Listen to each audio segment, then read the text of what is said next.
Hey everyone, Anders Sundquist here, host of the Lean In podcast. And today we're talking the F word.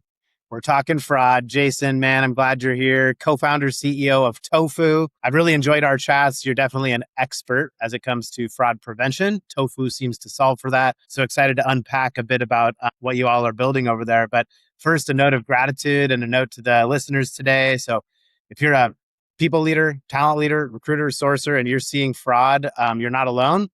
It's rampant and it's only going to get worse. So there's tools out there that can protect you. Tofu is one of those. And Jason, I'll let you kind of give the background on, did you go to school to build a fraud prevention tool? How did this how did Tofu start, man? It would seem that I went to school to be an investment banker. Nice. It didn't end up sticking for very long. Yeah. So anyway, sorry, first, thank you for having me on. Glad you're here. I was flipping through some of the participants that had been on here before me. Shout out Mary Price and Ben Sesser. It was nice to see those faces. I actually just met Mary about a month or two ago in New York. Ready? First time, but I heard a lot about her. But yeah, excited to be on here and talk fraud. Origin story of Tofu. We started as a talent marketplace. I worked for a company called ShiftSmart before I started Tofu. ShiftSmart is a marketplace for blue collar jobs. It's essentially a Circle K will reach out to, will have ShiftSmart go and fill 10,000 gas station attendant jobs over, a week in different locations. And so it's this big thing of like centralized labor and pushing, people to many different jobs. If, you acquire a worker for one and then you put them to one job, but then they can go and fill other jobs. And so when I was at ShiftSmart, I had this idea for something similar for the white collar job space. I think every single person who tries to start a talent marketplace ends up learning why they shouldn't start a talent marketplace. Nonetheless, I chose to be hard headed and give it a shot myself. Fair. But along the way, probably like 12 months in. So we started it in 2020, at the end of 2022. Right. And then at the end of 2023, we started pivoting away from the talent marketplace to something like AI resume review related. And then very shortly after putting out that product, we started getting feedback that companies were getting on the phone with people that didn't seem like the person whose name is on the resume. Right. And so we started peeling the onion back a little more and trying to figure out what they meant. And my co-founder and I would like turn our phones on, no caller ID, and we'd start calling all these phone numbers, try catching people in lies. Then you just start to learn that there's a lot more going on than meets the eye, or at least it meets the resume. And then it felt like and so we realized fraud's an issue. We started like exploring and researching and understanding that this was a problem. But then we're at a fork in the road to decide what we need to do, right? So it's like, hey, Tofu, Jason, John, we can either be this we can do this talent marketplace, we can do this AI resume review thing, or we can like try and become an expert in like 6 months to a year in fraud. I just go fully down that path. And when everyone else was, building AI sourcing and AI resume review, I don't know what it was, but a little light bulb went off in my head where I'm like, I feel like the fraud thing's probably going to be a bigger problem as time goes on, and it'll be something people care about a lot more. And it also felt pretty blue ocean because you have, really just a background check that was serving as this like security checkpoint throughout hiring and nothing else. And so for those reasons, we decided to focus on fraud, and luckily we ended up being right. And here we are. It's a wild story, and the pivots are poignant, great timing, and the problem you're solving, it's so important, to all of us. And in the recruiting space, the F word is getting louder. It's getting worse. It's getting different flavors too. I was hoping you could unpack, like I was doing some research, coming into our podcast today. I'm fired up to talk about this and hopefully help some folks in our community, right? Because it's getting worse. Like the velocity of fraud seems to be increasing. I had some stats I was going to rattle off. I think you're even more of an expert in terms of, the scale of fraud that we're talking. Everyone saw the Wall Street Journal article maybe a year ago about the North Korean bad actors that have infiltrated some tech companies. And I think that maybe it was a bug in our ear, and everyone thought, oh, that won't happen to us, and that's what Everyone says that. rampant fraud, right? But I have some other flavors of fraud. I wanted to like set the stage for us as we unpack, what tofu is, how it works, how it can help us, and even more so, like what's happening in the market. But so Gartner predicts by 2028, 1 in 4 candidates globally will be fake. That stat is like the most overused stat in this point. If anyone from Gartner is listening, please feel free to reach out to me. I feel like that's the most abused statistic in the whole fraud detection for recruiting world. Cause it's like, I don't know. How many times have you heard that? I've heard it quite a bit, but I actually have another stat that seems even closer and probably more accurate. Of a Checker survey of 3,000 managers found 1 in 3. So almost everyone has interviewed a fake candidate, and they didn't want to, but they got on the Zoom or a call with a fake candidate. So it's like, it seems unavoidable at this point, right? So it's just like, it's omnipresent, it's everywhere. So what do you know about the scale of fraud we're talking I think it shows up differently for different companies, and a lot of factors drive it. So it could be like as low as like 10%. It could be as high as like 80%. And there's a lot of factors that play into it. So how you write your job description is going to be one, because a lot of these scripts where these like, North Korea, whatever, they're mass applying, like actually use keywords and scraping tools to pick up on it. So depending on where you have a language that lives in a certain part of your job description, whether it be in like the title, the subheader, like salary, what the location's listed as, how it's listed, what's written in the job description itself. All of those things will actually contribute to the number of applicants you get. Sure. And so that's a massive like thing to look at, and it can influence it to be very low or very high. Sure. And then you can trickle down further within that to like the type of job. So you have like job description, how it's going to attract, and then the titles and the departments obviously attract fraud or not. So it'll go, you have your software engineering jobs, your like maybe IT, more technical jobs, data engineering, and then more like business operation related jobs that are like quasi technical, less customer facing. So maybe like I had to call a CISO like a month ago to tell them that they have like a North Korean operative like working out of Nigeria mid funnel for their RevOps job, and they didn't think that they would have it in their RevOps job. It was a great opportunity for us because we just sold more. But yeah, so it spans across a bunch of different, functions and areas that people wouldn't necessarily think. It can be anywhere, again, though, in like the range of 10% to 80%. It really honestly depends on a lot of those factors that pull people to you. Like we actually post remote jobs purposely to solicit people to understand like how they do things. I don't know if I should even say that on a podcast, but nonetheless I did. So yeah. Wow. So there's a lot to unpack there. Then thanks for the honest evaluation. I think, if you're tuning in, the first thing to be aware of is how you write the job description. Very important. Consider rewriting. I the risk of cannibalizing myself too. Yeah. Well, I think what's clear is that it's unfortunately great for tofu. So unfortunately, fraud is getting worse at an increasing rate, and your business is very sticky and solving for that. We'll learn how and why and what tofu does in a minute. But the don't. It's important to understand there's like an attack on full remote jobs more than full on-site jobs, and that's for a good reason. It's easier to get through and like start infiltrating a tech company and making money for North Korea or wherever as a remote employee. But also there's like domains, software engineering, IT, like you said, are going to be targeted more than like client-facing roles. You're not going to probably have an SDR crushing cold calls that's, from an IP address in Pakistan or whatever. So that's just awareness is really important as the first, layer of protection.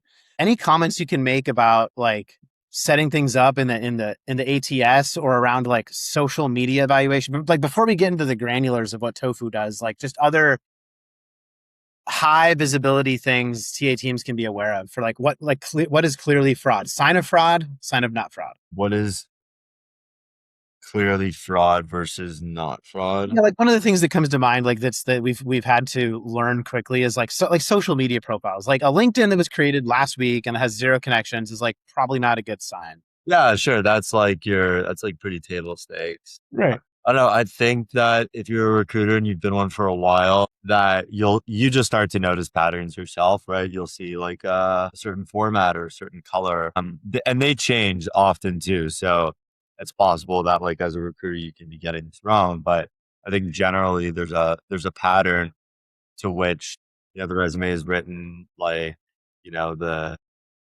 the name is formatted a certain way, like the email, location, LinkedIn, and phone number are all laid out in a certain way that is pretty consistent with other fraudulent candidates. So there's probably those things you can do to look at.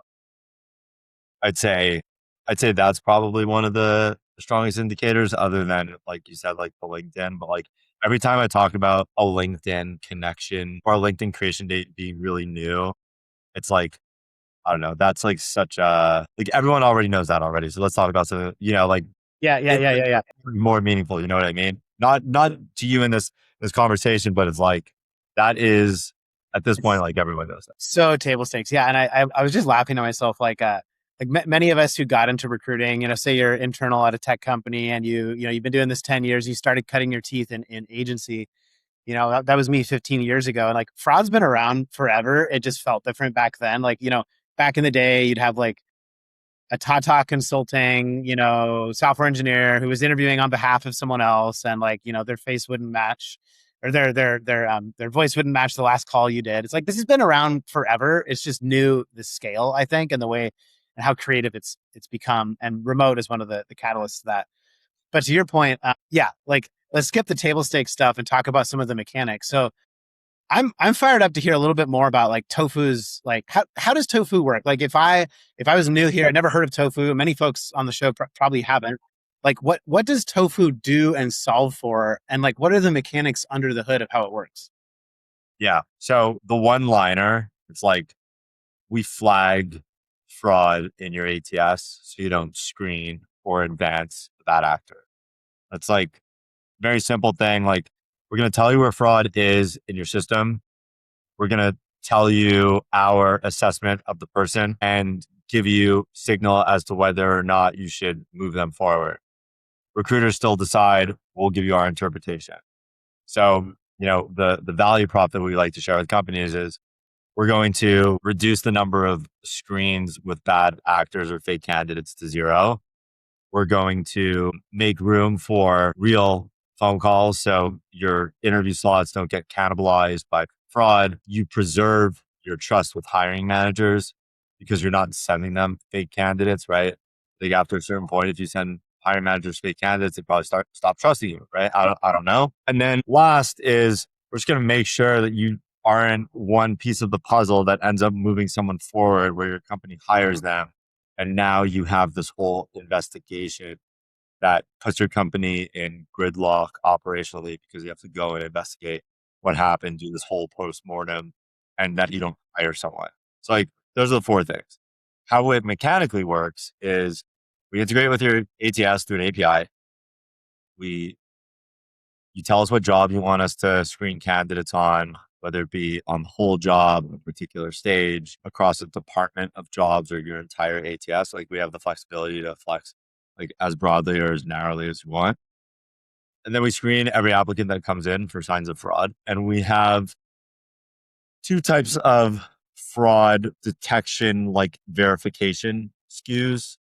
One is a standard verification, which is it's more of a risk categorization. So we look at all of these things. We say like this person's showing signs of like serious risk or not. The second, which is kind of like I think a good point of differentiation for us is we have an even more thorough check, which actually seeks to do like an identity confirmation just from a resume.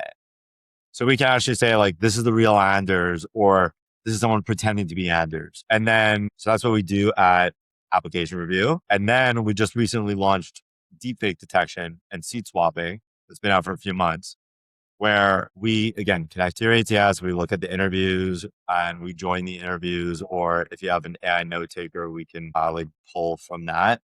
And we'll tell you two things. Is a candidate using AI to change what they look and sound like? So are they using deepfake technology to change their face, to change their voice, any, obfuscation of physical or, voice for synthetic audio video? And then the second is we'll tell you if that same person continues to show up to every call or someone different shows up to another call. Yeah. So it's like I take the first interview, then I have my boy Anders show up to do my second interview. Because in large organizations, companies don't really talk to each other, or like the teams don't really talk to each other. I was going to be like, hey, Anders, was like Jason wearing a green tofu hat, or did he have a beige Padres hat? And that conversation doesn't really happen. So that's where the seat swapping or candidate swapping comes into play. And then we do both of those things. We're working on other stuff too. But we essentially seek to be this full end-to-end identity verification and continuous monitoring system for the recruiting funnel, which is hard to have security oversight on when you have so many people involved, right? It's easier to scale software on top of software. It's harder to scale things on top of people. And so we seek to be like the security watch system for a very people centered business, Right. and make sure that the VP of talent acquisition or the chief people officer, the chief security officer, whoever has peace of mind that there is security oversight across the entire recruiting file. Well said. I want to come back to, so speaking to the recruiter in the room or asking from the recruiter's seat is if we just bought, Tofu, we implemented it, we integrated the API of our ATS, Ashby, Greenhouse, whatever, and I'm doing a screen. How does Tofu feel as the recruiter? Is it sitting, joining the call, literally, like a video, like a bot? Is it just taking that transcript? How does it feel to the candidate? Maybe you're speaking to candidate experience here and how it actually works during an interview. Is it silent in the background? Is it right along for the ride, so to speak? How does it feel? Yeah. So there's two different things that we have, right? We have the resume, the fake applicant fraud detection. So that's number one. Yep. Candidate doesn't know that exists. Yep. Unless we have the company's logo on our website or something else. And then product two is the interview deepfake and fraud detection in the interview setting. That the candidate needs to be notified that is there because there's laws. And so it'll show up in two ways. One, a note taker joins the call. So it's like an interview agent or whatnot. Nice. But second is if you have an AI note taker, we can actually just integrate within that AI note taker and pull the feed so that you don't have a second bot join the call. Redundant, but yeah, two bots and one recruiter. Yeah. Or two bots and two humans. There's someone on the side. Interesting. Yes, because I imagine the direction that recruiting is going, especially for tech companies, especially with a remote role, that's the new normal. Is having a bot sit in, or talent intelligence tool sitting on top of your AI note taker or whatever it is. That's definitely becoming the new normal. And I would imagine, just made me think of a good cop, bad cop circumstance where you're interviewing someone and just having the Tofu fraud prevention tool might prevent the interview from even happening. If I was a bad actor and I saw someone's using Tofu, I would imagine I'm not going to just try and trick Tofu. There's probably a pretty low, almost near zero, I would imagine, pass-through rate after that, right? Do you have any stats you can speak to around your deepfake prevention shows up? What's the prevention point? What's the fraud? How much fraud gets through if someone's using Tofu, if at all? So I don't, candidly speaking, on deepfake, I actually don't have a ton of data on that because it's pretty new. Sure. What I can tell you though is we were, I'm trying to say this very abstractly. We were evaluated by a company to use our thing. Yeah. And compared against maybe 6 to 8 other companies that also offer deepfake detection. And this is a company that has a highly vested interest in using it, large company. And we beat out every single one. Nice. So we beat out Reality Defender. We beat out Hive, all these other companies. Yeah. We beat out 6 to 8 competitors. Gotcha. We outperform them all by a good margin. And the reason is because we exclusively focus on the interview set. I think that's one of the biggest differentiators from us against others is that you'll have deepfake detection that seeks to identify deepfakes or AI generated images or video in a broad context of different, streams. I don't know, like, a YouTube video, a video on TikTok, like an interview or Right, whatever. right, right. Because we're so singularly focused on this one use case, which is the interview. There's a lot of nuance within the interview that makes it hard to do. That is specific where if you're actually focused on this vertical, it would behoove you to focus on like figuring it out for this use case. And so because we do that, and you have these other general deepfake models that are trained to just do it on generic, like in general, like media formats, we're able to crush all of them, and it lends to our benefit. So in terms of accuracy for the interview setting, I feel slightly quite confident in saying that we probably do have the most accurate deepfake detection product for interviews Let's or go. for the Zoom setting. Yeah. Outside of that, though, can't say, but at least with regards to like recruiting, we are probably the most purposeful. Well, so this is so as a talent leader, and I'm working with some of the top tech companies, hiring thousands of software engineers, hiring for these skill sets that you're saying fraud is rampant. I want to talk like unit economics to the audience today. A lot of the people who tune in are talent and people leaders who have budget. They might be looking at what am I going to spend on an agentic sourcing tool, or should I save, which might save time, increasing hiring velocity, or should I look at allocating some budget to fraud prevention? When you look at unit economics of like, I don't know if you have any like examples or testimonials, but in the era of like, efficiency at all costs, right? Doing more with less. We've heard that enough. Like, what kind of time saving and thus dollar saving can you expect for a company that's hiring, hundreds of software engineers, doing thousands of interviews in a year? Like, what are we talking in terms of time saved? That's a good question. I mean, I have this in a calculator somewhere on an Excel sheet. I would imagine. I would imagine at scale, like if you, and Yeah, it's like it's probably like weeks, if not months.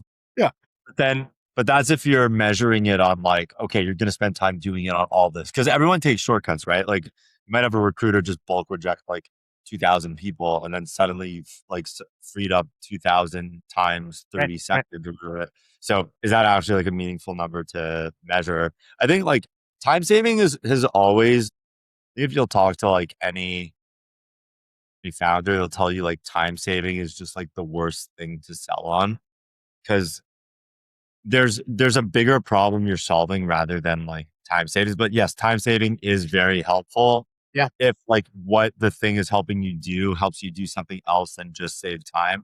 Like I feel like people, so where I would like reframe it is, yeah, I mean, please. yes, we probably save you like, you know, a month, 2 months of like total aggregated time. But really like we're making sure that your calendar is like only booked up with legitimate people and Real humans. Yeah. not advancing frauds. Like I think that's the thing we're saving you or stopping you from cannibalizing. But yeah, in terms of time, someone to go and validate someone on the internet, which like they couldn't even touch necessarily all the data points that we look at. It's probably going to take like at least a couple of minutes per person. So, a couple of minutes times 1,000 people, it's like long. Yeah. Well said. Are you seeing, so AI is advancing at an advancing rate? We're looking at new models come out. They're getting smarter. They're getting better every release. What are you seeing in terms of like the creative new ways that fraud shows up today? But then like, look at your crystal ball in the future where like, what might this look like in, I don't know, like 2-3 years? Is there like some world we're heading into that we're like totally not ready for in terms of Yeah. like, what does it So look like? actually, I have like some interesting stuff here. So I'm just gonna pull up a blog that we put out. It was actually this week.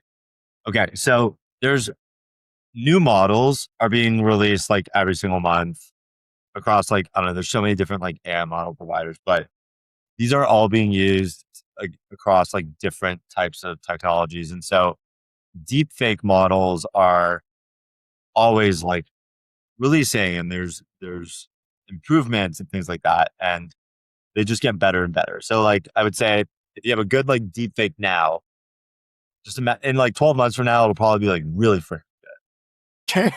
That's scary. So here are some actual interesting stats. Okay.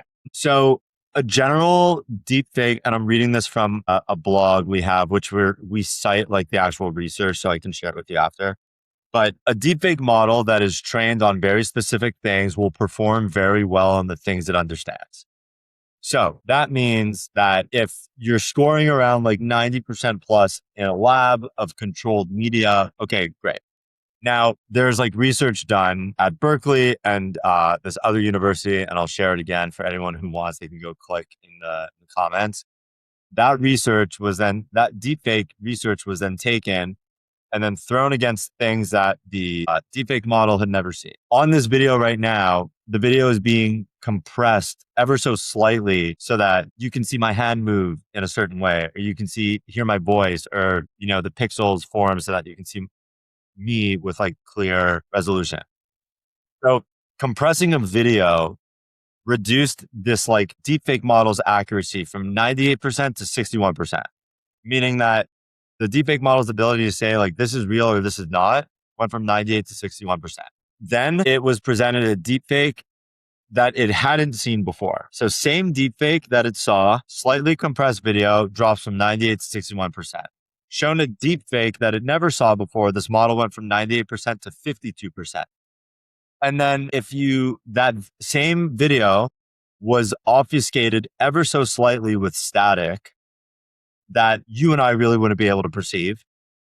And it takes it from 98% to 0.2%. Wow. So it pretty much like binarily flips from 100% to 0, meaning that like things that you don't even know exist in the interview setting can actually torpedo deepfake detection's efficacy rate. The other starting stat here is that around 24.5% or 24.2%, something like that, of people can detect a good deepfake, which means right, 1 in 4 people can detect a good deepfake. So that means if you have a good lab version of a deepfake model that is trained on things it knows, and then it sees something it doesn't know, and then you have a 25% chance of a recruiter seeing something in an interview and being able to catch it, you could be moving a lot of people through that you like don't even know. Right. Based on that funnel math. So my prediction, and which is why we're building this stuff, is that in the same rate that interview fraud or like candidate fraud on the application side skyrocketed, we will see the same exact thing with deepfakes. And just for context, when we first started working on like fraud detection, we would reach out to companies, and so many of them were like, "Yeah, not a problem. Yeah, don't need this. Problem solved. I can do this. My team can catch up. Yeah. I kid you not. Yeah. I think at least 90% of those companies ended up reaching back out to us. I'm not. I bet. So I feel we'll probably swing to the same place. Yeah. Unless all models are banned in some alternate universe, that just deepfake detection will be this thing that needs to. And so that's we're skating to where we think the puck is going. And that'll either be a good thing or a bad thing. I'm rattled. I hadn't heard those stats, and like, just to reframe it, if you're tuning in and that didn't click, 1 in 4, like deepfakes are getting so good, and they are today, and in a future state, they'll be so good that a human won't be able to detect them. And you'll need fraud prevention tooling, Tofu or another, to be able to prevent bad actors from getting through your funnel. So, it actually impacts, the implications are pretty wild. Beyond interviewing, we're talking about a society that's on our phone all the time, looking at videos that we think are real of our politicians and other people. And my parents send me videos all the time. They think like, look at this video. I'm like, Mom, that's AI, Yeah. So it's a wild time. Yeah. I was unaware, personally. I'm rattled by those stats because, as teams of mine today interview, candidates, it might be worse than we think it is. Might be even worse than we think it is. And the velocity of change is only gonna get worse. So Yeah, my bias senses go off whenever I reach out to a company that's remote and they tell me they don't have a problem. I think one of two things: you're either not admitting it to me, or you actually don't know. In which case, like maybe this team should change. Yeah, maybe we need a new leader. Yeah, totally. Yeah, Wow. So what's the roadmap look like for Tofu? Like, are there? I would imagine you have to continue to get creative in fraud prevention and advancing your software behind the scenes. If the AI is getting, if the deepfakes are getting so good, what's it look like for Tofu as you continue to build products for customers and continue to expand your services? I think when we first met, you didn't even have the deepfake, the interview bot, and so I would imagine you have a quite a roadmap ahead. What's the future look like? yeah, we're working on a lot of things. I actually don't want to say what we're working on right now because it seems that like we're good at catching people off guard, which I like. You have some copycats out there, yeah.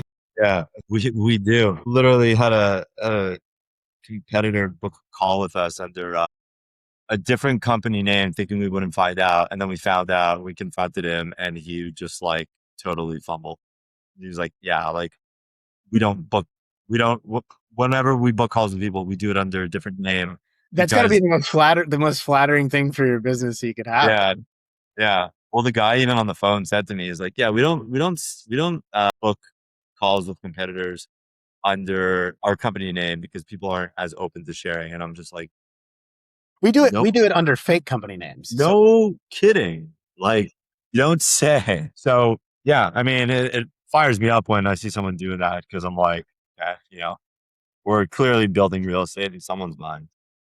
But yeah, we're working on a bunch of stuff. I won't necessarily say what it is, but we right now are focused on still making our candidate fraud detection product better, our scaling our deepfake product and getting it into the places where it needs to be and making that better. And then really just creating like ubiquity between the two. Because there's a lot of really interesting things you can do to connect them and not have them live as these like modular and disparate things. They can actually play well on one another. And so that's where we're going to be focusing for right now. But as I think some people that trust us with their process come to learn is that we're, you know, hopefully we're coming off as like one step ahead. At least I like to think we are. So something I'm sure will be around the corner soon. what's your advice? Say talent leader isn't quite ready to buy another tool this year. They don't have budget. Maybe it's in the next year's budget and they want to like demo Tofu, but they're not ready. But like, what advice would you give a team today, outside of like buy and bolt on Tofu, like to protect themselves? We shared how rampant fraud is. We shared the velocity. We shared how good deepfakes are getting. Just coming back to like some common sense things that someone can do to prepare and protect themselves today, before they demo Tofu. Because one thing that I see, and I'll just speak before you answer this question, I'll just say like, I think there's this knowledge gap in the market. And so that's why I do shows like this is, I want to speak to the person whose head is in the sand and might not know it, the person who's so busy filling recs that they're not, they think that deepfakes aren't that good. They don't think there's a problem in their funnel. The reason we're doing shows like this is I want to build awareness, right, and protect the good companies out there that are doing good work from the bad actors. What can talent teams do today to protect themselves, before they demo and bolt on a tool like Tofu? I mean, I would go back to what we first talked about, which is probably changing the way you funnel people into your company. But honestly speaking, I think at this point in time, if you don't have something, like it's pretty silly. Like I stand by that pretty firmly. There you go. And also for not even for the reason of catching fraud, but for the promise you make to people when you have an open job. So like if you have a careers page, why do you have a careers page? Well, you want people to apply to you. So is there an expectation of like a person that are they just sending their job application into a void, or do they actually like have a chance of getting it hired at your company? So if you have this careers page open, you have this job on your website, that it is an open invitation to apply to the company. Right. So hopefully there's someone on the other side looking at that. Now, if you are a recruiter and, unless someone's doing recruiting against their will, I would think part of the reason they're recruiting is because they like people helping people get jobs. Okay. So if you are getting so much fraud that it is stopping you from wanting to look at someone applying to your job, where you are now disregarding anyone that's applying looking for a job, are you or are you not failing on your promise of helping someone get a job? Probably, if you're not looking at any applications.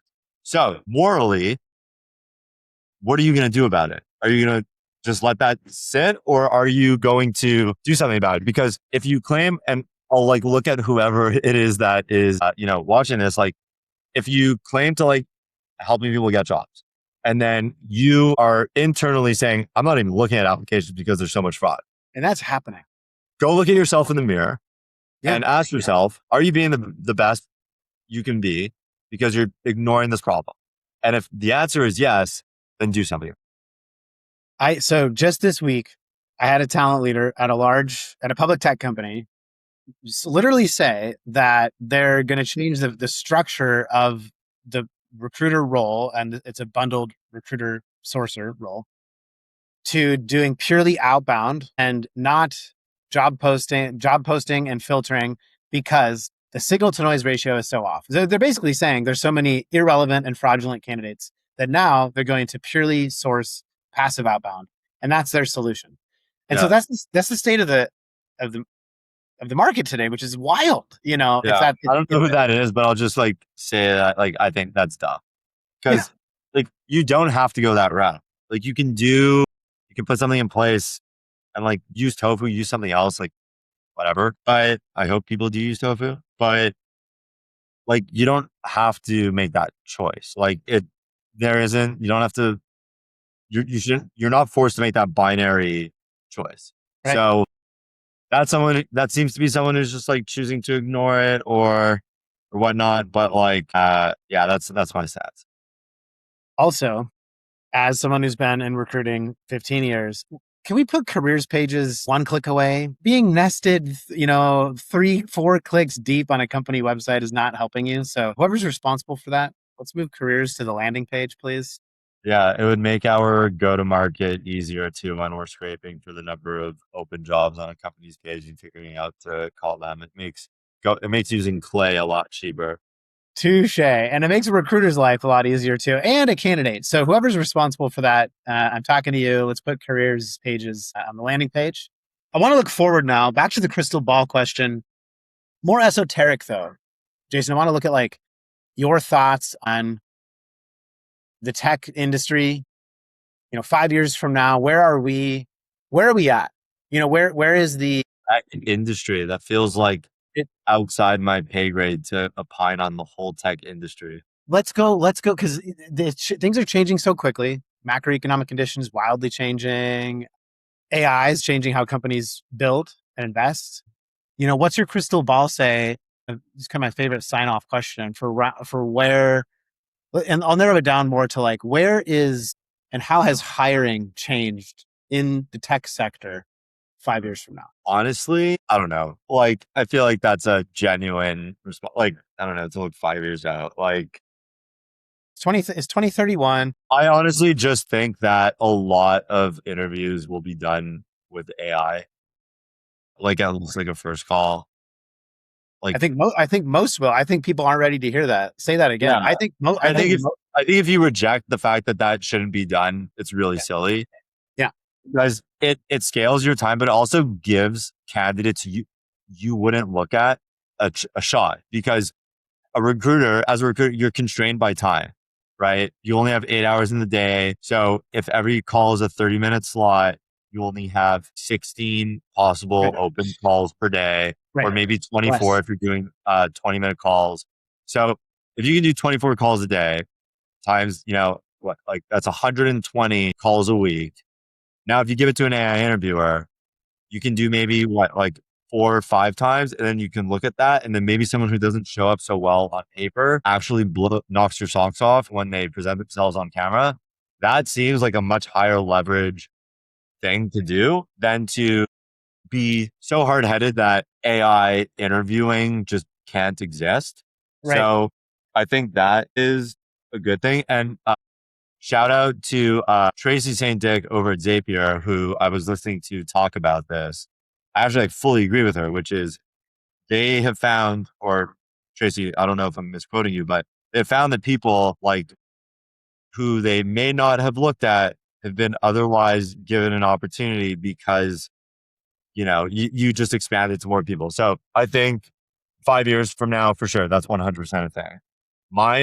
Yeah, I don't know. I think the whole automated sourcing thing, I don't know where I'm at with that, but I would say interviewing That's fair. definitely a thing. I was you.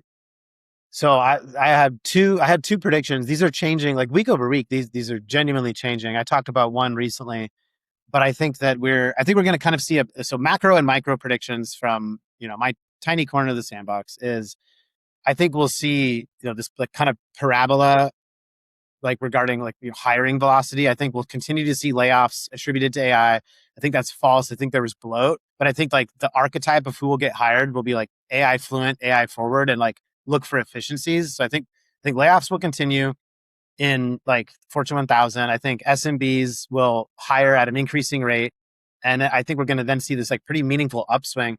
I think overall, like 10 years from now, like GDP will be double. Like we're going to be producing more widgets than we are today. That's like full on. I believe that. How will it feel? I think to your point, like I think some people aren't ready to like admit that automation will be in the areas that it will. I think like when you think of like the phone tree for the airline, like 20 years ago, like you always got like an operator, and now like you almost always go through this like automated phone tree route. I think that's a poor analogy for where like I think all first round interviews will be conducted by an AI. It does two things. It gives the candidate asynchronous opportunity to connect with a trained bot or agent about the employer, which is great for candidate experience. It's frictionless. They can schedule whenever they want, not waiting 2 weeks to meet a recruiter who is in back to backs and they're exhausted and not ready to pitch the company or ask about the person on the call.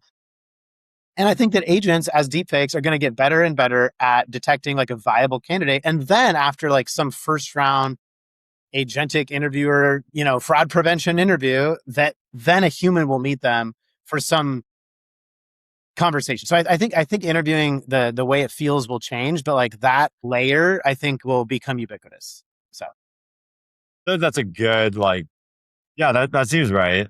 Or that logical. It's funny. I feel like embedded within. So I think the reason talent marketplaces don't work is because, like, take a software business and then take a people business driven by software.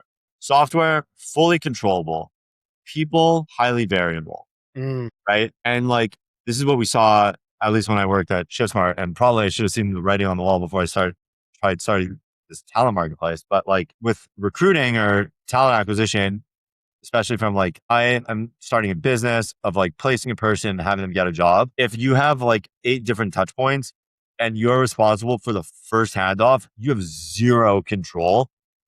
And so that's why it's just honestly like starting a talent marketplace is just like not a scalable business. It's good like small business, but it's not a scalable business.